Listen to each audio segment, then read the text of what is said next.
Allez, parle, fais des trucs. Tu fais quoi là?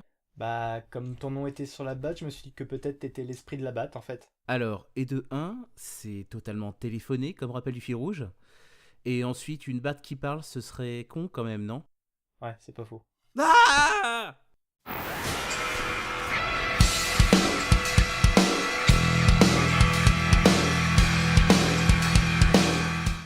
Salut tout le monde, aujourd'hui on va s'attaquer à un sujet omniprésent dans notre vie de tous les jours, la technologie. C'est un sujet vaste comme la liste de caméos d'un acteur de Vancouver, donc je vous propose qu'on voit d'abord ensemble la définition du dictionnaire. Technologie, nom féminin. Ensemble qui englobe plein de trucs mais que tu sais pas vraiment pourquoi ça marche, mais pourtant, ça marche quand même. Même si des fois, ça te casse les pieds quand ça marche pas comme tu veux. Exemple, les fermetures éclairs. Vous pensiez que j'allais dire femme, hein? Eh ben non, allez tous vous faire foutre. Des bisous. Le dictionnaire. La technologie fait partie de notre vie de tous les jours, que ce soit notre réveil le matin ou notre téléphone portable duquel on a bien du mal à se séparer. Et encore, je ne parle pas des consoles de jeux et de la nouvelle mode de la réalité virtuelle. Bien pratique pour le porno. Le high-tech est devenu un compagnon journalier. D'ailleurs, je dis Grèce, mais je vous conseille une petite série assez sympathique, Almost Human. La série raconte l'histoire d'un policier dans le futur qui va enquêter avec l'aide d'un androïde. La série est fun, le casting est bon, les effets spéciaux sont efficaces et ça se laisse suivre. Malheureusement, la Fox a fait une Firefly une fois de plus et a diffusé les épisodes dans le désordre, ce qui fait que la série a été malheureusement annulée au bout de 13 épisodes. Le tout avec un compagnon aussi omniprésent est de trouver un équilibre et de ne pas se laisser submerger. Vous avez 15 secondes pour obéir. Et maintenant, le conseil cinéma de Tonton Joe. La technologie est le point de départ de nombreux films.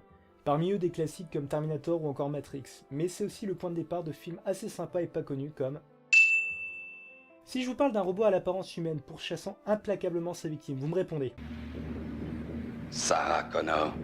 Non, c'est pas ça. Bon, si je vous parle d'un parc dont les attractions se rebellent et commencent à démembrer le visiteur, vous me répondez quoi? Bienvenue à Jurassic Park. Non plus, mais vous n'êtes pas loin. Avant d'être une des séries les plus sympas des dernières années, Westworld est un film écrit et réalisé par Michael Crichton, celui qui a écrit le bouquin Jurassic Park. Le film est assez sympa à suivre, notamment parce qu'on peut y voir clairement ce qu'il donnera par la suite Jurassic Park. Le mélange science-fiction, anticipation et western marche assez bien, et ça fait un divertissement très valable. Même si sur certains points il a un petit peu vieilli. Hey John, qu'est-ce qui me dit que je ne vais pas tuer un autre touriste avec ce truc-là? Hellraiser Hellworld est le 8ème opus de la saga d'Hellraiser. Voilà. Non, plus sérieusement, ce film n'a pas grand chose à voir avec les autres opus de la saga.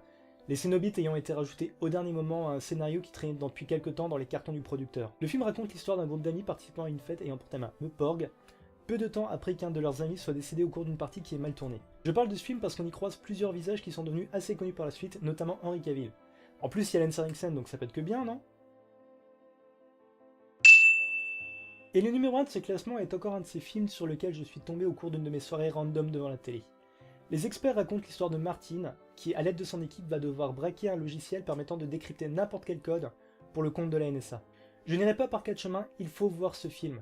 Que ce soit par son ambiance fun avec un petit peu de gravité quand il faut, ou par son casting 4 étoiles, le film est une réussite. Robert Redford est excellent, Dan Aykroyd, River Phoenix et les autres aussi. Leur plaisir est communicatif et ça fait un très bon film à suivre. En plus, c'est le seul film au monde où vous pourrez voir un aveugle conduire un camion, et ça, croyez-moi, c'est très cool. En conclusion, la technologie change nos vies et notre façon de nous divertir, mais quoi qu'il arrive, il ne faut jamais qu'elle remplace notre imagination. Et je confirme.